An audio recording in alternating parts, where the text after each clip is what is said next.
WAKFA News with special reporter Trent West. Isolation. It's a problem that is endemic within Australian society, causing untold hurt and conflict within Australian lives all across our great land. Tonight, we'll be looking at why isolation happens. It's linked to consumerism and the role that the big fat cats play in causing so much pain and evil. This man's name is Trevor Scrotus. He is an outcast, a homeless man, living on the edges of society. You might look at him and think, this man can offer me nothing. But he knows a little thing about isolation, or two. He knows the effect that it's had on his life, and its link to consumerism. Was it alcohol? Used to drink. You drink a lot, do you? Oh, depends what I can afford, eh? Like, do you drink a lot? You can't just go out and buy it. Like, I don't work or nothing, but times Why weren't you getting along with your family? Was it fighting over the television remote? I'll fucking tell you something.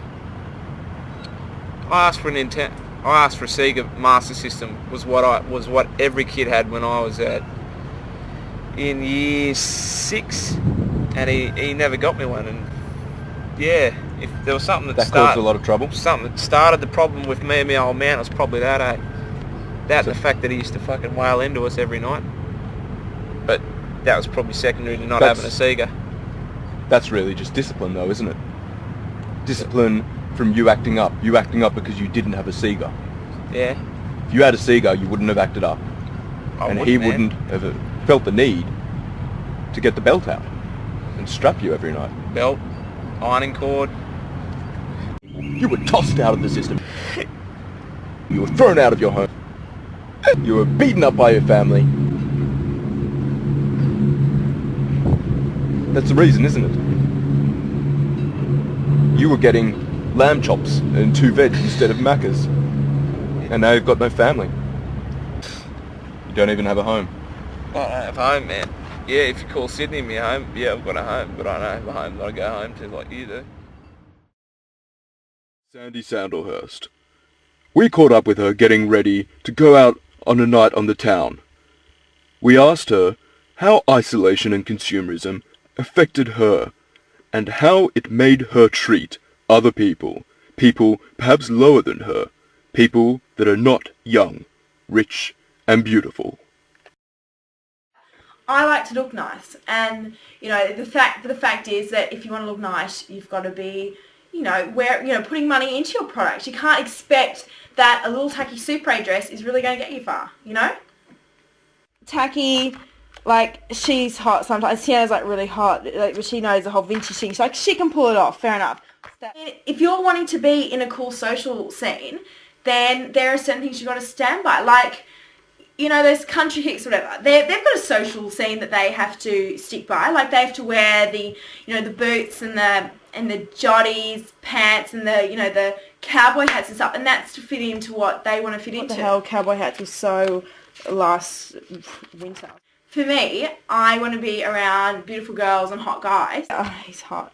He's actually really hot. Actually, I should take this out. And, one day, get a hot guy, like Josh Hartnett.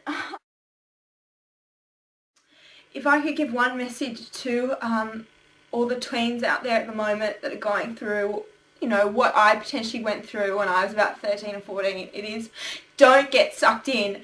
Don't let these sort of trashy magazines rule your life, because you get to a point where I am and you can't look back. There's nothing. You can't do anything, and you don't want to get like that.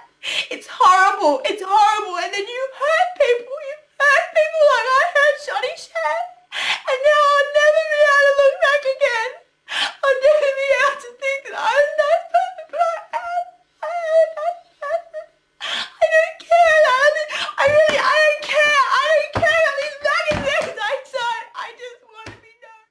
Obviously you can see that Sandy was in no state to continue. Her hysterical ranting proceeded on for another good 10 minutes. But what you can see is the way that isolation has affected her and made her treat other people less fortunate than herself. So not only does isolation hurt you, but it makes you hurt other people. Those fat cats have a lot to answer for.